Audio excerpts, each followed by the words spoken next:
100 ఏళ్ళు. నా heart beat విని ఫోన్ చేసి ఉంటుంది. ఇవ్వండి మాట్లాడతా. నేను మాట్లాడిస్తాను. చెప్పు చెల్లమ్మా. అమ్మ కాదురా నీ అబ్బా.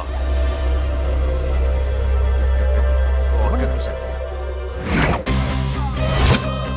నీ లెక్క ప్రకారం నీ చెల్లెలు లబ్బని నీ కన్ను వేడి తగ్గక ముందే మర్చిపోయావా? రే, నువ్వు ఇంకా బతికే ఉన్నావా? నీకోసమే బతికొచ్చా. నీ చెల్లెలకి నాకు ఎలాంటి సంబంధం లేదని చెప్పినా నువ్వు వినకుండా నన్ను గెలికావుగా. ఇప్పుడు నీ ముద్దుల చెల్లెల్ని ఎత్తుకెళ్తున్నాను. నీ భాషలో లేపుకెళ్తున్నాను. ఏం పీక్కుంటావో పీక్కో. రేయ్, రేయ్, రేయ్. బావా ఏమైంది బావా? ఏం లేదు, చెల్లమ్మ బాత్రూమ్ లో కాలు జారి పడిపోయిందంట. నా డార్లింగ్ కాల్ చేసి పడిపోయిందా? పద బావ వెళ్దాం. ఏం లేదు, హాస్పిటల్కి తీసుకెళ్ళాలంట. ఏం ప్రాబ్లం లేదు. మీ నాన్నతో తర్వాత వచ్చి మాట్లాడతారని చెప్పవా? ఓకే బావా.